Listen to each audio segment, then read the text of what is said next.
उपस्थित रीवा और शहडोल संभाग के सभी सम्मानित हमारे बड़े बुजुर्गगण, सभी सम्मानित युवा साथीगण, सभी सम्मानित माता बहन, सभी सम्मानित हमारे संगठन के पदाधिकारी साथियों, हम सबके प्रभारी मध्य प्रदेश के आदरणीय श्री रणदीप सुरजेवाला जी भी उपस्थित है। हम सभी का आज की जन आक्रोश सभा में हार्दिक अभिनंदन करते हैं, स्वागत करते हैं कि आदरणीय राहुल गांधी जी, आपने हमारे संविधान को जिस तरह से खत्म करने की वर्तमान सरकार देश की कोशिश कर रही थी, गरीबों की, किसानों की आवाज बनकर आपने जो भारत जोड़ो यात्रा की 4000 किलोमीटर पैदल चल के हम सबको जो एक मार्गदर्शन दिया है, आपने जो हम सबको मार्ग प्रशस्त किया है, हम सब कांग्रेस पार्टी के कार्यकर्ता, नेता आपके मार्गदर्शन में देश और प्रदेश से भारतीय जनता पार्टी की सरकार को विमुख करने में, इनको भगाने में और कांग्रेस पार्टी की सत्ता आपके मार्गदर्शन में, कमलनाथ जी के नेतृत्व में बनाने में हम सारे लोग प्रण लेते हैं और संकल्प करते हैं कि आप सब और हम सब मिलकर आपके मार्गदर्शन में कांग्रेस पार्टी की मध्य प्रदेश में सरकार बनाएंगे। मध्य प्रदेश में कांग्रेस पार्टी की 15 महीने की सरकार थी। कांग्रेस पार्टी की सरकार ने कमलनाथ जी के नेतृत्व में, आपके मार्गदर्शन में 27 लाख किसानों का कर्जा माफ करने का काम किया था। माननीय राहुल जी, मध्य प्रदेश में गौशालाएं बनाने का काम, 1000 गौशालाएं मध्य प्रदेश में साल भर में बनने का काम हुआ था। तेंदुपत्ता का लाभांश 2500 बढ़ाकर करने का काम कांग्रेस सरकार ने 15 महीने के कार्यकाल में किया था। आदरणीय राहुल जी, कन्या विवाह की राशि, गरीब बच्चियों की शादी के लिए 51,000 रुपए कमलनाथ जी ने प्रावधान किया था। सामाजिक सुरक्षा पेंशन भी बढ़ाकर 300 से 600 करने का काम आदरणीय कमलनाथ जी ने, कांग्रेस पार्टी की सरकार ने आपके मार्गदर्शन में किया था। कांग्रेस पार्टी हमेशा अनुसूचित जाति, जनजाति, पिछड़ा वर्ग, किसान हो, सर्वहारा वर्ग को न्याय देने का काम करती है। वर्तमान में माननीय राहुल जी, जन आक्रोश यात्रा के माध्यम से कई जिलों में, कई विधानसभा क्षेत्रों में जाने का अवसर मिला है। पूरे प्रदेश में भारतीय जनता पार्टी की सरकार के खिलाफ हर वर्ग में आक्रोश है। हर कोई कांग्रेस पार्टी की तरफ आशा भरी निगाहों से देख रहा है। हर कोई चाहता है मध्य प्रदेश में सत्ता परिवर्तन आपके मार्गदर्शन में होना चाहिए। इस सरकार ने पिछड़ों का आरक्षण छीनने का काम किया। माननीय राहुल जी, 27% जो आरक्षण कांग्रेस सरकार ने बढ़ाने का काम किया था। पंचायतों में जो आरक्षण 25% था निकाय चुनाव में, वो भारतीय जनता पार्टी की सरकार ने हम सबके अधिकारों को छीनने का काम किया है। आपसे निवेदन है, आप लड़ाई लड़ रहे हैं, आपने जाति जनगणना की भी बात की है। आप हमारे जैसे पिछड़े वर्ग के नौजवान को कांग्रेस वर्किंग कमेटी में, सर्वोच्च समिति में आपने स्थान दिया है। ये हम आपका हमेशा आभारी रहेंगे, आपका धन्यवाद करते हैं कि आप ही है और कांग्रेस पार्टी है जो पिछड़ों का, अनुसूचित जाति, जनजाति का आगे बढ़ाने का काम करती है। एक आदिवासी भाई ओंकार मरकाम को केंद्रीय चुनाव समिति में सदस्य भी बनाया है। आपका हम आभार प्रकट करते हैं, पुनः आप सभी का अभिनंदन करते हैं और आप सभी से निवेदन करते हैं कि ये जन आक्रोश यात्रा चुनावी बिगुल बज चुका है। गांव-गांव, घर-घर लेकर जाने की जरूरत है और हम सब लोग मिलकर लड़ेंगे और आपके मार्गदर्शन में, कमलनाथ जी के नेतृत्व में मध्य प्रदेश में कांग्रेस की सरकार बनाएंगे। आप सभी का बहुत बहुत धन्यवाद। जय हिंद, जय भारत, जय कांग्रेस। अब मैं आग्रह करूंगा सीईसी के सदस्य ओंकार सिंह मरकाम जी को कि वो आए और अपना उद्बोधन दे। ओंकार सिंह मरकाम जी।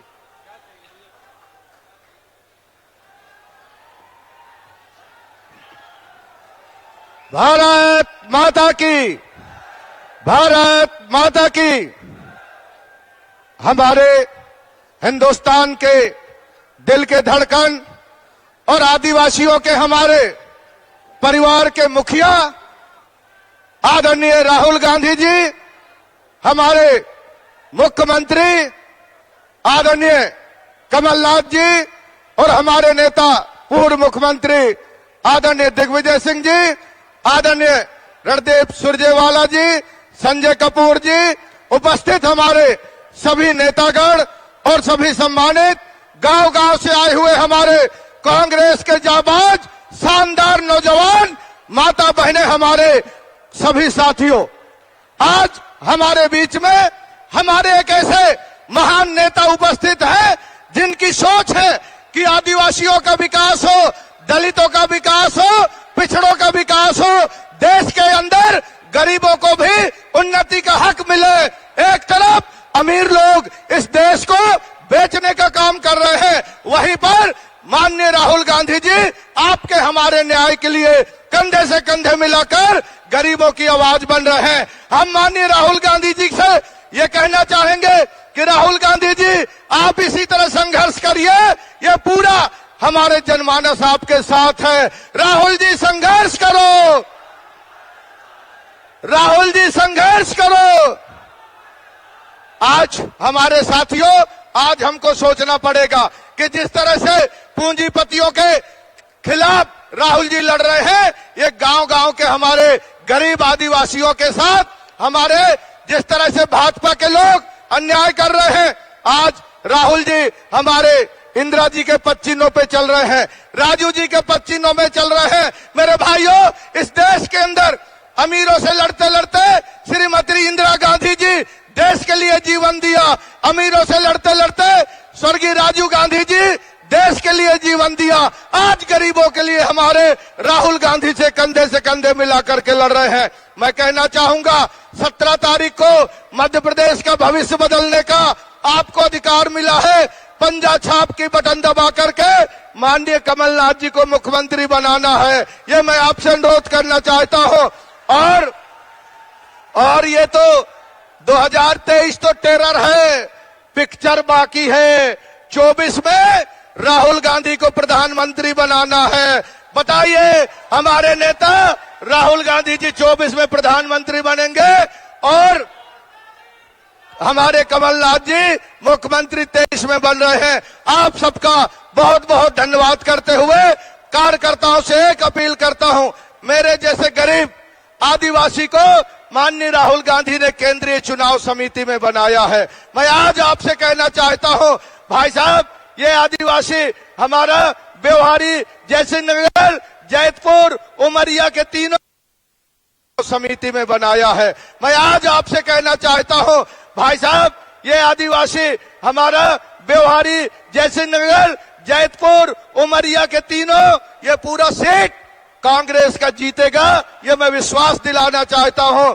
और आप सबसे कहना चाहता हूं, आज कसौटी की बेला है, आज कसौटी की बेला है। निकल पड़ो मैदान में, दाग ना कोई लगना पाए कांग्रेस की शान में, दाग ना कोई लगना पाए कांग्रेस की शान में।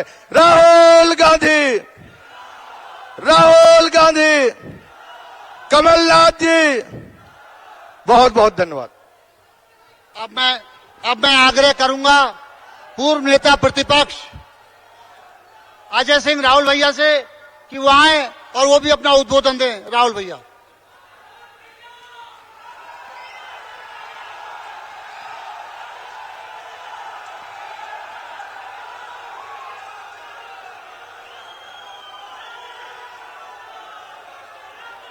थोड़ा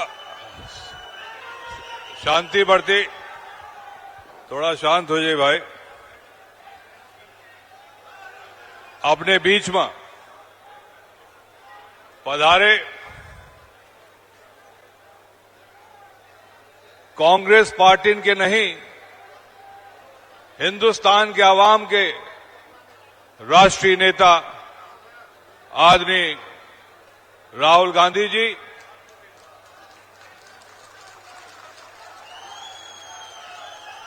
पूर्व मुख्यमंत्री, प्रदेश कांग्रेस कमेटी के अध्यक्ष आदरणीय श्री कमलनाथ जी, पूर्व मुख्यमंत्री आदरणीय श्री दिग्विजय सिंह जी, हम सबके प्रभारी आदरणीय श्री रणदीप सुरजेवाला जी, पूर्व अध्यक्ष भाई अरुण यादव जी, पूर्व अध्यक्ष आदरणीय सुरेश पचौरी जी, आदरणीय कमलेश्वर पटेल जी, आदरणीय जीतू पटवारी जी और हम सबके विधानसभा के नेता आदरणीय डॉक्टर गोविंद सिंह जी, आदरणीय ओमकार सिंह मरकाम जी विधायक, आदरणीय श्री राजमणि पटेल जी सांसद, आदरणीय निगरा जी, आदरणीय फुंदेलाल जी विधायक, आदरणीय संजय कपूर जी हियन के प्रभारी, आदरणीय मित्तल साहब, आदरणीय जिला कांग्रेस कमेटी के अध्यक्ष भाई सुभाष गुप्ता जी, मंच पर विराजमान सभी सम्मानित वरिष्ठ नेतागण, जिला अध्यक्ष, महिला, युवक, एनएसवाई के सभी सम्मानित नेतागण और यह व्यवहारी में अपना सब सम्मानित बुजुर्ग, माताएं, बहन और हमारा प्रिय नवयुवक साथीगण। आदरणीय राहुल गांधी जी 20 साल बाद इसी व्यवहारी में 20 साल पहले आदरणीय सोनिया गांधी जी ने इसी व्यवहारी में सभा की थी और 20 साल बाद आपका आगमन हम लोगों के लिए बड़ा सुखद है।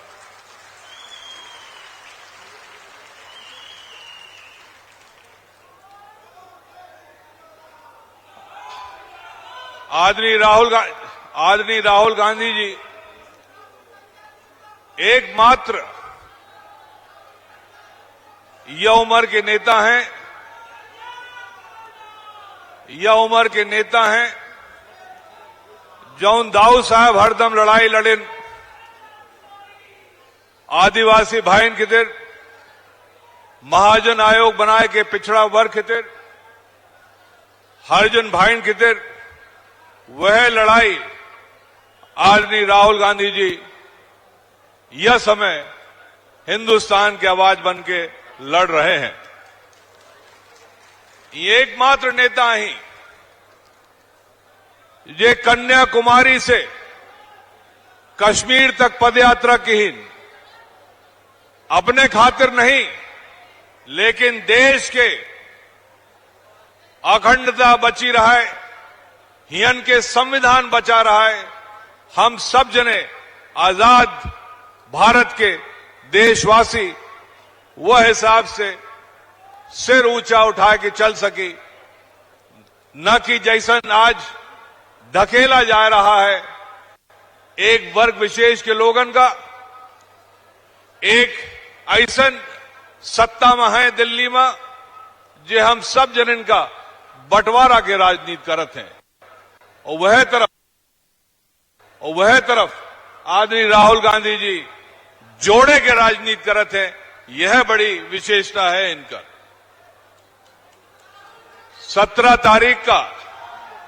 17 नवंबर का मध्य प्रदेश में चुनाव है और चुनाव की घोषणा के बाद विंध्य के व्यवहारी में पूरे मध्य प्रदेश की पहल सभा यहां हो रही है। यदि पिछले दफे विंध्य कमजोर रहा तो यह मंच के माध्यम से आदरणीय राहुल गांधी जी का हम आश्वासन दे चाहते हैं, यह बार हम पंचे विंध्य में सही तरीके से इंतजाम करब कि न करब। पिछले दफे सिर्फ 6 सीट मिली रही और यह दफे अपना सबके आशीर्वाद से, जो जनता के लहर है वो के आशीर्वाद से शिवराज मामा का इंतजाम होई कि न होई? हाथ उठा के बतावत जय भाई। यह भावना है और यह भावना के साथ आदरणीय कमलनाथ जी का आश्वासन दिवावे चाहिए हैं। हियन से व्यवस्था सही रहा है, हियन से उम्मीदवारों के चयन में सही रहा है। जनता निश्चित कर चुकी है कि हम पंचे 30 में से कम 24 विधानसभा में कांग्रेस पार्टी की झंडा फहराएगा। अब की किंतु परंतु नहीं आए, अब की हमार तुम्हार नहीं आए। हम सब जने एक होई के कांग्रेस पार्टी के झंडा उठाए और झंडा बनाए के रखा। यह हमारे पंचन के संदेश है।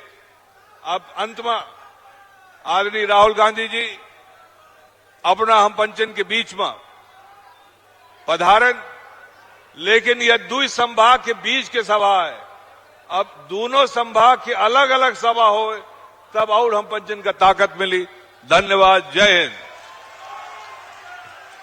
अब मैं वरिष्ठ विधायक आदिवासी नेता फुंदेलाल मार्को जी से गुजारिश करूंगा कि वो राहुल जी का स्वागत करें आदिवासी कैप पहनाकर। इसके बाद विधायक भूपेंद्र मरावी जी आदिवासी नेता स्वागत करें राहुल जी का। इसके बाद सुनील सर्राफ जी विधायक कोतमा स्वागत करें। इसके बाद पूर्व विधायक रामपाल सिंह जी बिहारी वो स्वागत करें।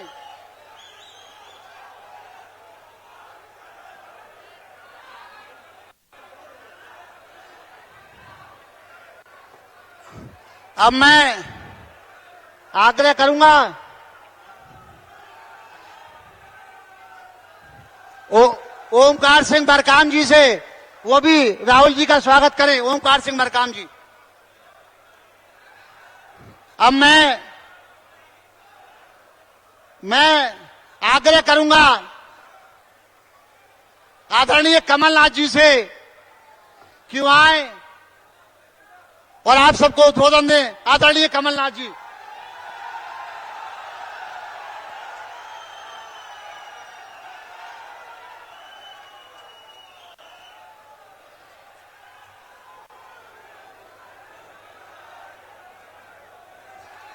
आदरणीय राहुल गांधी जी, हमारे भूतपूर्व मुख्यमंत्री दिग्विजय सिंह जी, गोविंद सिंह जी, राहुल सिंह जी, कमलेश्वर पटेल जी, हमारे कांग्रेस के महामंत्री रणदीप सुरजेवाला जी, हमारे मार्को जी, हमारे नीकरा जी, हीना काबरे जी, राजमणि पटेल जी, यहाँ दूर से मैं देख रहा हूँ सभी हमारे ओंकार मरकाम जी, हमारे भूपेंद्र मरावी जी, जीतू पटवारी जी, सभी यहाँ मंच पर बैठे हुए कांग्रेस के नेतागण, आदरणीय बुजुर्गों, भाइयों और बहनों, सबसे पहले जय सेवा, जय जोहार, जय आदिवासी। मैं देश के आदिवासी महामानव को प्रणाम करता हूं, रानी दुर्गावती जी को प्रणाम करता हूं, मैं रघुनाथ शाह जी को प्रणाम करता हूं, शंकर शाह जी को मैं प्रणाम करता हूं, टांटिया मामा को प्रणाम करता हूं, हम बादल भोई जी को प्रणाम करता हूं, भीमा नायक को प्रणाम करता हूं, खाजबा नायक को प्रणाम करता हूं। मैं छिंदवाड़ा से आता हूं, आदिवासी क्षेत्र है, तो यहां मैं आपके क्षेत्र में आया हूं और कोटो भात और कुटकी की खीर भी हमारे यहां हम खाते हैं। तो ये हमारा जिला छिंदवाड़ा भी आपसे इससे संबंधित है, कोटो कुटकी की। बड़ी खुशी हुई आप सबके बीच में आकर। राहुल जी, आप उस प्रदेश में आए हैं जहां चौपट सरकार इतने साल चलती रही। चौपट सरकार, चौपट मध्य प्रदेश, हमारा चौपट कृषि व्यवस्था, चौपट भर्ती व्यवस्था, चौपट रोजगार व्यवस्था, चौपट स्वास्थ्य व्यवस्था, चौपट उद्योग व्यवस्था, चौपट अर्थव्यवस्था, कहां कहां मैं जाऊं, क्या क्या मैं कहूं। आज ये पहली सभा है चुनाव की घोषणा के बाद, पहली सभा है और इस चुनाव में केवल एक उम्मीदवार का या एक पार्टी का फैसला नहीं होना, इस चुनाव में मध्य प्रदेश के भविष्य का फैसला होना है और मध्य प्रदेश का भविष्य आपके हाथों में है। ये आज आप सबके सामने चुनौती है। मैं देख रहा हूं इतने सारे नौजवान अपना हाथ हिला रहे हैं। आज का भटकता हुआ नौजवान हमारी सबसे बड़ी चुनौती है। आपके क्षेत्र में बेरोजगारी का क्या हाल है? ये चुनाव तय करेगा इन नौजवानों के भविष्य को। ये चुनाव तय करेगा हमारे आगे आने वाली पीढ़ियों को हम कैसा मध्य प्रदेश सौंपना चाहते हैं। तो मैं तो आपसे बड़े संक्षेप में ये कहना चाहूंगा, मध्य प्रदेश की तस्वीर अपने सामने रख लीजिए कि ये ऐसा प्रदेश है राहुल जी जहां सबसे ज्यादा अत्याचार पूरे देश में हमारे आदिवासियों पर हुआ है। ये ऐसा प्रदेश है जो बेरोजगारी में नंबर 1 है। ये ऐसा प्रदेश है जहां हमारे किसान के आंसू शिवराज सिंह जी नहीं देख सकते, हमारे नौजवान की आवाज नहीं सुन सकते, उनकी आंख नहीं चलती, उनके कान नहीं चलते, पर उनका मुंह बहुत चलता है। मुंह चलाने में और प्रदेश चलाने में बहुत अंतर है। अब तो 35 दिन बते शिवराज सिंह जी। यही जनता, मध्य प्रदेश की जनता ने आपको पहचान लिया, आपकी कलाकारी को पहचान लिया, आपके झूठ को पहचान लिया, और यही जनता जो यहां बैठी और मध्य प्रदेश के मतदाता आपको विदा करने के लिए इंतजार कर रहे हैं। 35 दिन बाद ये भ्रष्ट सरकार, भ्रष्टाचार के बारे में मैं आपको क्या कहूं? आप और मध्य प्रदेश का हर व्यक्ति या तो भ्रष्टाचार का शिकार है या भ्रष्टाचार का गवाह है। सही बात है? भ्रष्टाचार के गवाह बैठे हैं, भ्रष्टाचार के शिकार बैठे हैं यहां। ये सबसे भ्रष्ट प्रदेश। 50% पैसे दो, काम लो, ये आज हालत है। आपके पास 50 एकड़ जमीन है, पैसे दे दो, गरीबी रेखा में नाम जुड़वा लो। सही बात है? ये आज हालात है। मैं तो शिवराज सिंह जी से पूछता हूं, शिवराज सिंह जी आपने दिया क्या? शिवराज सिंह जी आपने दिया क्या? महंगाई दी, बेरोजगार दिया, भ्रष्टाचार दिया, भर्ती घोटाला दिए, माफिया राज दिया, रेत माफिया जो आपके यहां भी है, रेत माफिया दिया। हमारी सरकार आएगी, हम इस रेत माफिया से निपटेंगे। रेत का अधिकार सबसे पहले आपका होगा। ये रेत माफिया जो शिवराज सिंह ने दिया है, शिवराज सिंह जी आपने बलात्कार दिया, आपने अपराध दिया, आदिवासियों पर अत्याचार दिया, पर शिवराज सिंह ने एक और चीज करी। क्या दिया? घर घर में शराब दी। ये शिवराज सिंह ने किया।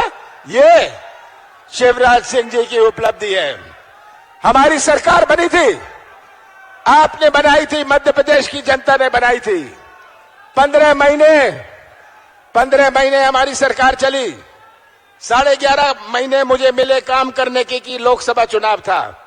हमने अपनी नीति और नियत का परिचय दिया। कौन सी गलती मैंने करी? हमने 27 लाख किसानों का कर्जा माफ किया और हमारे इस शहडोल जिले में 18,000 किसानों का कर्जा माफ किया। ये पहले किश्त में था, दूसरा किश्त चालू हो रहा था। कौन सी गलती मैंने करी? मैंने 100 यूनिट 100 रुपए बिजली दी। कौन सा गुना मैंने किया? मैंने गौशाला बनाए, 1000 गौशाला बनाए 11 महीनों में। कौन सा पाप मैंने किया? आज आप गवाह हैं। अगर हमने पेंशन बढ़ाई, आप गवाह हैं। हमने मध्य प्रदेश की पहचान बनाने की कोशिश करी कि मध्य प्रदेश में निवेश आए, हमारे नौजवानों को रोजगार मिले। और ये निवेश तब आता है जब लोगों को प्रदेश में विश्वास होता है। तो ये आज मेरा प्रयास था।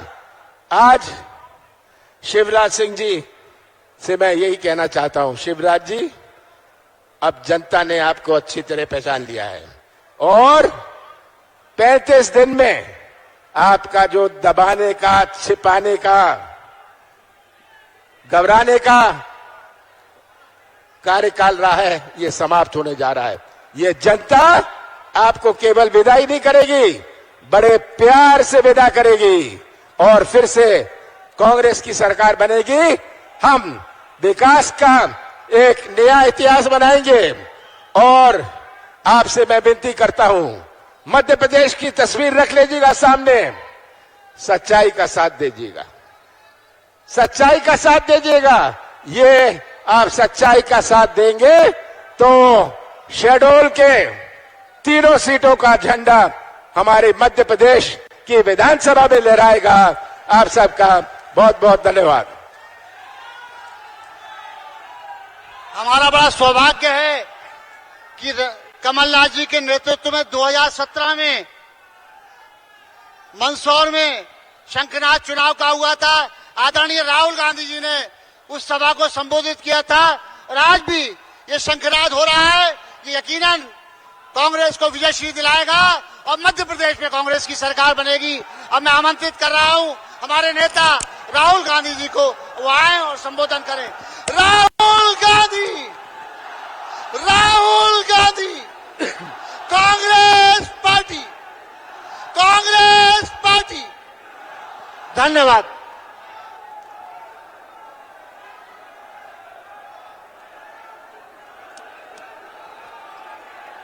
रणदीप जी, कमलनाथ जी, गोविंद सिंह जी, दिग्विजय सिंह जी, कमलेश्वर पटेल जी, ओमकार मार्कम जी, अजय सिंह राहुल जी, अरुण यादव जी, स्टेज पे कांग्रेस पार्टी के सब वरिष्ठ नेता, हमारे प्यारे कार्यकर्ता, भाइयों और बहनों, प्रेस के हमारे मित्रों, आप सबका यहां बहुत बहुत स्वागत। गर्मी में आप आए, दूर दूर से आए, इसके लिए मैं आपका दिल से धन्यवाद करता हूं।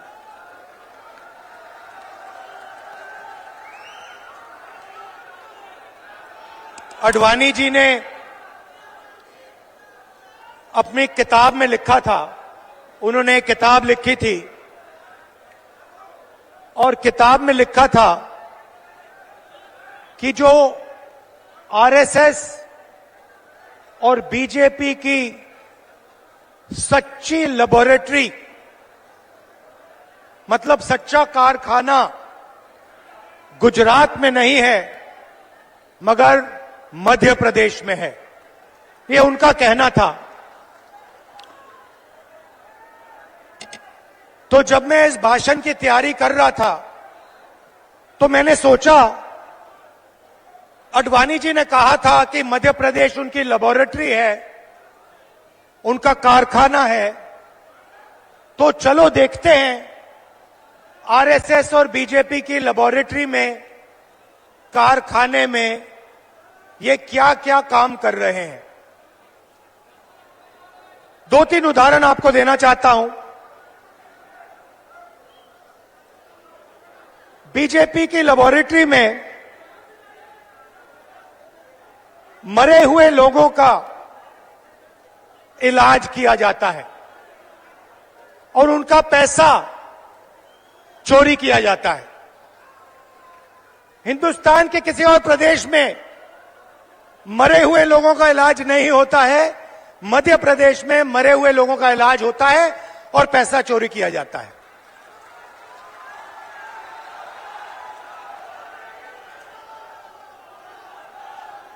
मध्य प्रदेश में और किसी प्रदेश में शिव जी, भगवान शिव से चोरी नहीं की जाती है। मध्य प्रदेश में महाकाल कॉरिडोर में शिव जी से चोरी की जाती है।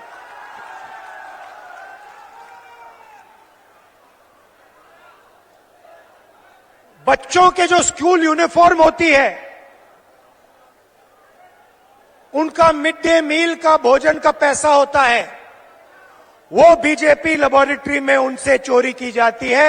मध्य प्रदेश के भविष्य से, छोटे छोटे बच्चों से चोरी की जाती है। व्यापम में 1 करोड़ युवाओं के भविष्य को बर्बाद किया जाता है। 40 लोगों की हत्या हो जाती है। एमबीबीएस की सीट बिक जाती है और पटवारी बनने के लिए 15 लाख रुपए की रिश्वत देनी पड़ती है। मगर ये लोग वहां नहीं रुकते। बीजेपी की लेबोरेटरी में 18 साल में 18,000 किसानों ने आत्महत्या की है।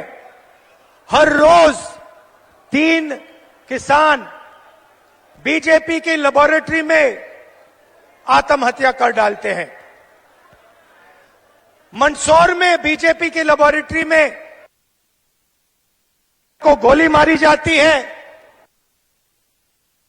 पे 18% और पेस्टिसाइड पे 12% जीएसटी लग जाती है। ठहरिए, बीजेपी की लेबोरेटरी में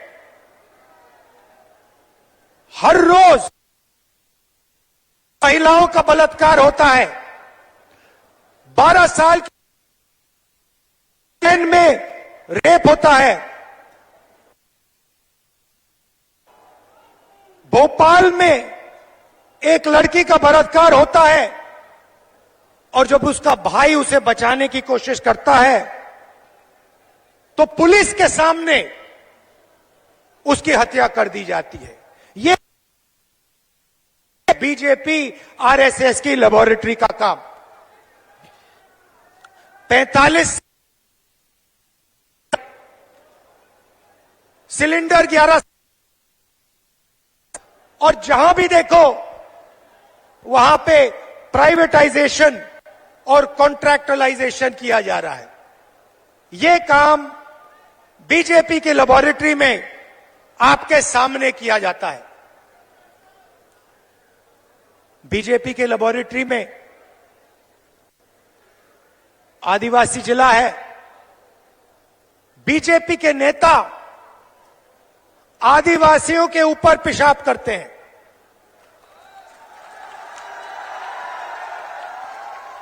यह मतलब था आडवाणी जी का जब उन्होंने कहा मध्य प्रदेश में आरएसएस और बीजेपी की लेबोरेटरी बनेगी, को करके दिखाया है। आदिवासियों के बीच आया हूं तो आपके बारे में थोड़ा कहना चाहता हूं।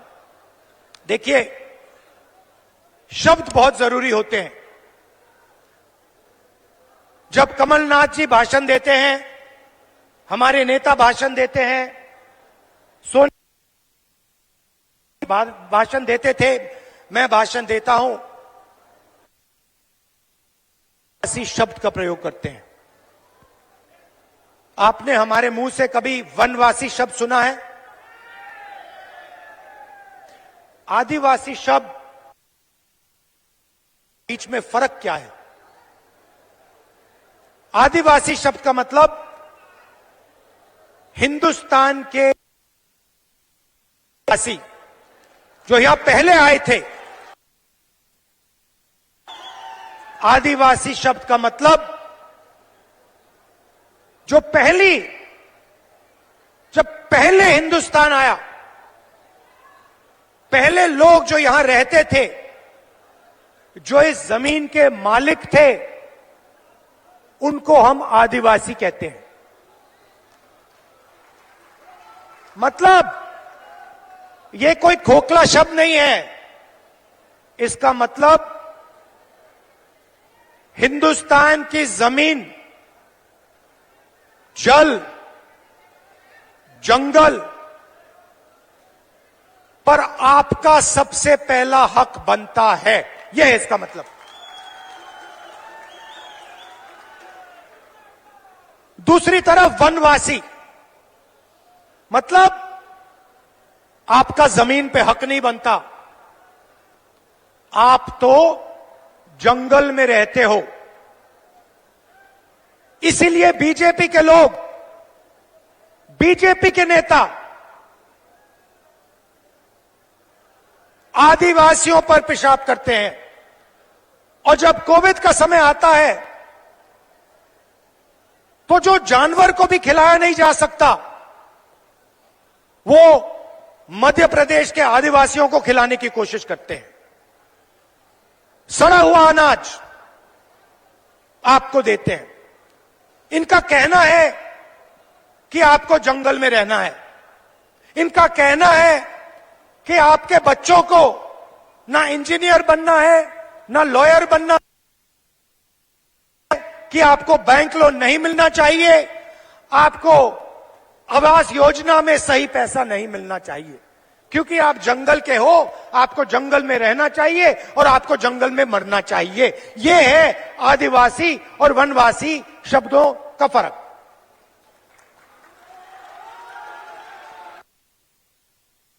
साफ है।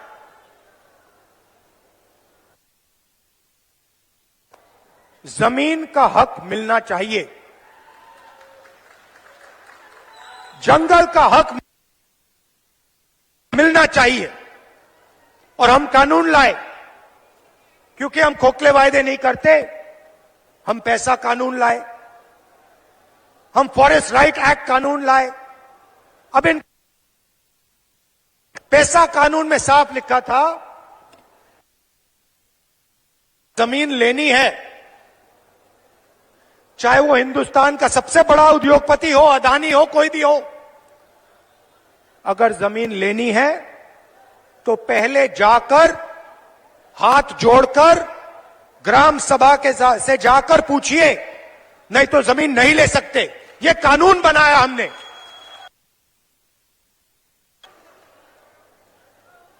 बीजेपी कहते नहीं, आप वनवासी हो, आपका जमीन पे कोई हक नहीं बनता, ग्राम सभा से कुछ पूछने की जरूरत नहीं, फॉरेस्ट डिपार्टमेंट जो करेगा वो करेगा, आदिवासियों का इसमें कोई हक नहीं बनता। और पैसा कानून को, एक्ट को उन्होंने रद्द कर दिया। 4.5 लाख पट्टे, जमीन के पट्टे जो आपके हैं, जो आपको मिलने चाहिए, उन पट्टों को बीजेपी की सरकार ने रिजेक्ट कर दिया, रद्द कर दिया। क्योंकि वो कहते हैं भैया आप आदिवासी नहीं हो, आप वनवासी हो, जमीन का तो आपका हक बनता ही नहीं है। सरकार ने 3.5 लाख पट्टे आपके हवाले कर दिए थे।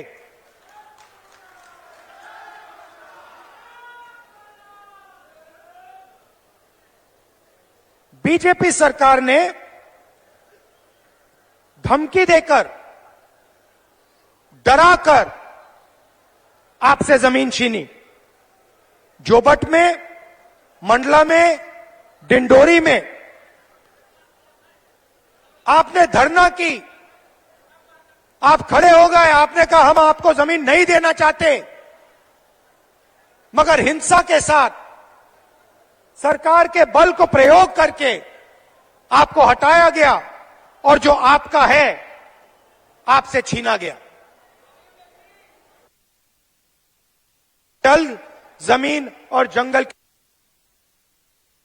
मैं आपको यहां गारंटी देके कह रहा हूं, जो आपका है वो आपको हम वापस दे देंगे। जो आपकी जमीन का हक है हम आपको दे देंगे। अब मैं आपसे अब एक मजेदार बात बोलना चाहता हूं।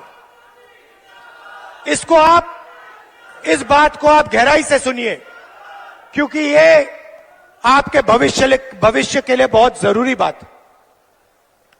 देखिए, हिंदुस्तान की सरकार को 90 अफसर चलाते हैं, कैबिनेट सेक्रेटरी चलाते हैं और secretary to the government of India चलाते हैं। हिंदुस्तान सरकार का कोई भी निर्णय हो, छोटे से छोटा निर्णय, बड़े से बड़ा निर्णय, मनरेगा कैसे बनेगा, आदिवासी बिल कैसे बनेगा, डिफेंस का पैसा कैसे खर्च किया जाएगा, ये सारे के सारे निर्णय अंत में ये 90 अफसर साइन करके निर्णय लेते हैं। भाई और बहनों, बीजेपी के एमएलए और एमपी नहीं लेते हैं। बजट का कैसे प्रयोग किया जाएगा, हिंदुस्तान में जो जीएसटी का पैसा लिया जा रहा है, गरीबों से छीना जा रहा है, वो पैसा कैसे इस्तेमाल होगा, ये 90 अफसर निर्णय लेते हैं। अब मैंने पार्लियामेंट में भाषण में कहा कि 90 अफसरों में से 3 अफसर ओबीसी वर्ग के हैं, और मैंने कहा कि भैया ये जो पूरा बजट है, इसमें से सिर्फ 5% बजट ओबीसी अफसर डिसाइड करते हैं। अगर हिंदुस्तान की सरकार 100 रुपए खर्च करती है, तो ओबीसी वर्ग के अफसर 5 रुपए का निर्णय लेते हैं। अब मैं आपसे सवाल पूछता हूं, मजेदार सवाल। अगर हिंदुस्तान की सरकार 100 रुपए खर्च करती है और ओबीसी के अफसर 5 रुपए का निर्णय लेते हैं, तो आदिवासी अफसर आज कितने रुपए का निर्णय लेते हैं, यह बता दो मुझे। भाई और बहनों, ये हिंदुस्तान, हमारे देश को चलाते हैं। आप मुझे बताइए, अगर हिंदुस्तान की सरकार 100 रुपए खर्च करती है, तो आदिवासी अफसर कितने रुपए का निर्णय लेते हैं? जब मैं आपको बताऊंगा, जवाब दूंगा, आप हिल जाओगे। शर्म की बात है। भाई और बहनों, 100 रुपए में से आदिवासी अफसर 5 रुपए का निर्णय नहीं लेते। भाई और बहनों, नहीं, 1 रुपए का भी निर्णय नहीं लेते, 50 पैसे का भी निर्णय नहीं लेते, 25 पैसे का निर्णय नहीं लेते। भाई और बहनों, हिंदुस्तान अगर 100 रुपए खर्च करता है, तो आदिवासी अफसर 10 पैसे का निर्णय लेता है। इससे बड़ा आदिवासी वर्ग का अपमान किया जा सकता है क्या? नहीं। इसीलिए हम सवाल उठा रहे हैं। आदिवासियों को इस देश में आज क्या हक मिलना चाहिए, कितना हक मिलना चाहिए, ओबीसी वर्ग को कितनी हिस्सेदारी मिलनी चाहिए, एससी वर्ग को कितनी हिस्सेदारी मिलनी चाहिए, यह सवाल है देश के सामने। इसीलिए हमने कास्ट सेंसस की बात की है। इसीलिए हम कास्ट सेंसस चाहते हैं, जाति जनगणना चाहते हैं, और हम करवा के दिखाएंगे। भाई और बहनों, आप देखिए, पहले नरेंद्र मोदी भाषणों में वनवासी कहते थे। जहां भी जाते थे पहले कहते थे वनवासी। मैंने एक भाषण किया, मैंने कहा, नरेंद्र मोदी जी, आप आदिवासियों का अपमान मत करो। आप ये वनवासी शब्द कभी फिर से प्रयोग मत करो। अब आप देखिए, नरेंद्र मोदी जी का भाषण देखिए, अब वो वनवासी नहीं कहते, अब वो आदिवासी कहते हैं। मुंह से आदिवासी शब्द निकलता है, दिल में वनवासी शब्द है। भाई और बहनों, मुंह से आदिवासी, दिल और दिमाग में वनवासी। हमारी नीयत साफ है, दिल से आदिवासी, दिमाग से आदिवासी, मुंह से आदिवासी, कर्मों से आदिवासी। हम यहां आपको झूठ बोलने नहीं आए हैं। भाई और बहनों, हमारी गारंटी सुन लीजिए। मैंने आपसे कहा था, आपकी जो जमीन है उसका हक आपको मिलेगा। जाति जनगणना की मैंने बात कर रखी, पार्लियामेंट में रखी। हम करवाएंगे, चाहे बीजेपी करवाए ना कराए, हम उन पे ऐसा दबाव डालेंगे, ऐसा दबाव डालेंगे, उनको करना ही पड़ेगा। अगर नहीं करेंगे, परे हो जाओ, हम करेंगे। भाई और बहनों, छत्तीसगढ़ की सरकार ने काम शुरू कर दिया, कर्नाटक की सरकार ने काम शुरू कर दिया, राजस्थान की सरकार ने काम शुरू कर दिया। कहां तक भागेगी बीजेपी? कहां तक दौड़ेंगे? मध्य प्रदेश में हमारी सरकार आएगी, पहला काम हमारी सरकार का सेंसस कर देगी। क्यों? क्योंकि हम आदिवासी वर्ग को, दलित वर्ग को और ओबीसी वर्ग को हिंदुस्तान की हिस्सेदारी देना चाहते हैं। मेरा सीधा सवाल है, अगर हिंदुस्तान में 50% से ज्यादा आदिवासी वर्ग है, तो दिल्ली में 90 अफसरों से सिर्फ 3 ओबीसी वर्ग के क्यों हैं? अगर आदिवासी वर्ग 10-15% है, तो 100 रुपए में से सिर्फ 10 पैसे का निर्णय आदिवासी वर्ग क्यों ले रहा है? यह शर्म की बात है। इसको हम बदलने जा रहे हैं और पहला कदम का सेंसस जाति जनगणना है। पहला कदम। मैंने कमलनाथ जी से कहा, कुछ दिन पहले मैंने कमलनाथ जी से कहा, कमलनाथ जी आपकी एज क्या है? आयु क्या है आपकी? हाँ, 72 साल की एज है। आप देखिए, कांग्रेस के नेता हैं, कभी जीप पे चढ़ जाएंगे, कभी भारत जोड़ो यात्रा पे निकल जाएंगे। कुछ दिन पहले भीड़ के बीच में घुस गए, थोड़ी सी चोट लग गई, घुटने में चोट लग गई। मैंने पहला सवाल इनसे पूछा, कमलनाथ जी आपने एक्सरे करवाया, एमआरआई आपने करवाया? कहते हां मैंने करवाया। क्या हुआ? नहीं, हड्डी नहीं टूटी थी, लिगामेंट में थोड़ी चोट लगी। वही बात मैं कह रहा हूं, कास्ट सेंसस, जाति जनगणना एक्सरे है। आदिवासी वर्ग को चोट लग रही है, ओबीसी वर्ग को चोट लग रही है, दलित वर्ग को चोट लग रही है। चलो पता लगा लेते हैं, एक्सरे कर लेते हैं, दूध का दूध, पानी का पानी हो जाएगा, साफ हो जाएगा पूरा।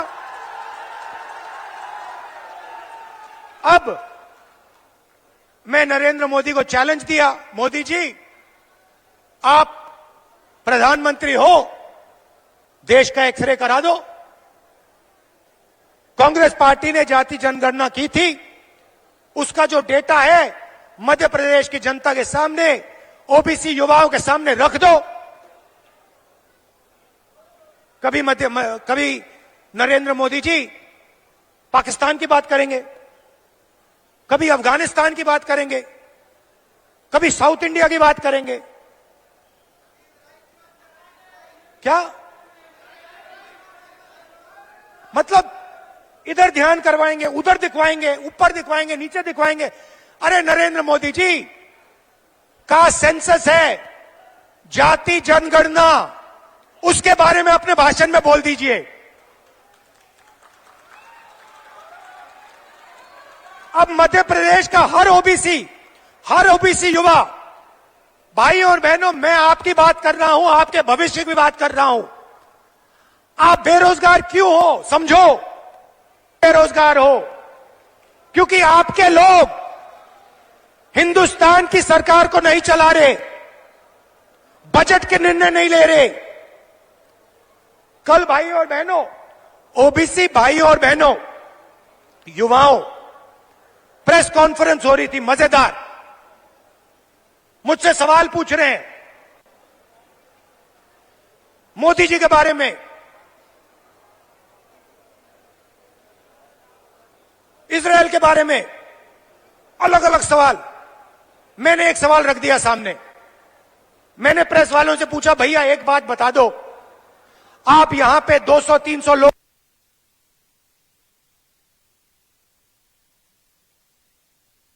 ना एक दलित था, ना एक आदिवासी था। यह सवाल है हिंदुस्तान के सामने। सवाल का जवाब हम निकालना चाह रहे हैं।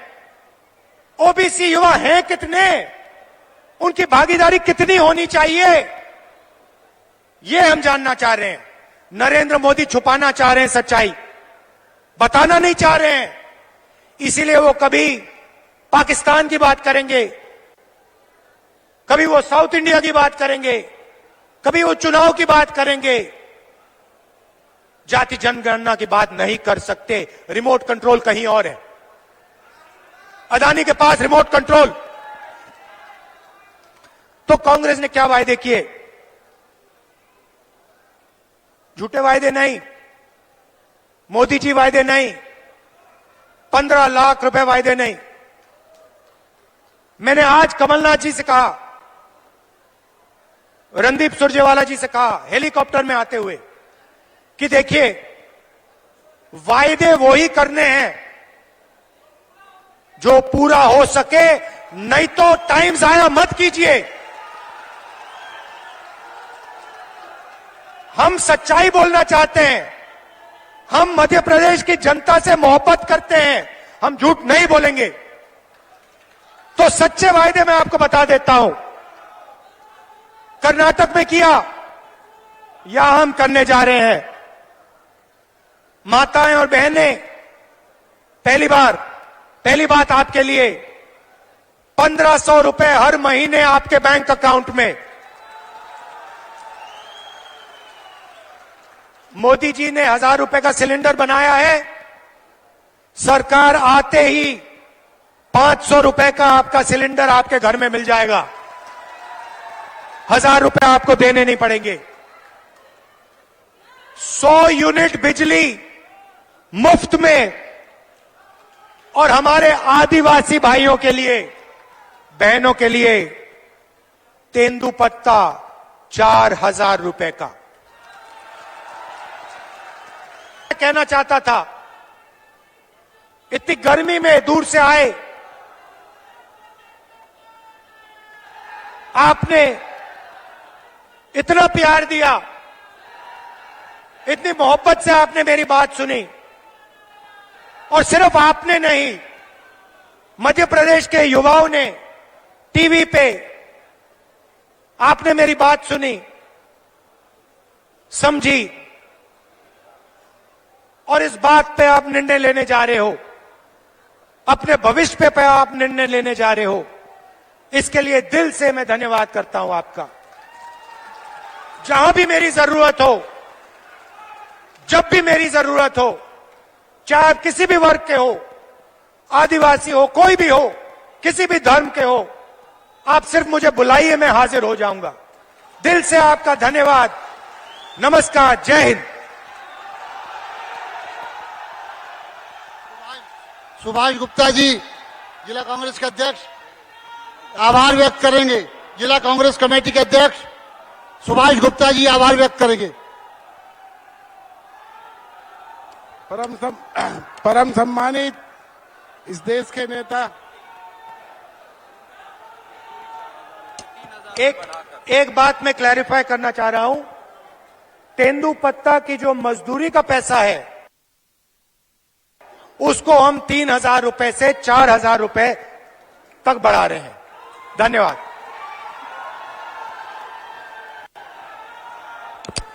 माननीय राहुल जी का, कमलनाथ साहब जी का, सभी लोगों का, मंचासीन और जनता का बहुत बहुत आभार, बहुत बहुत आभार।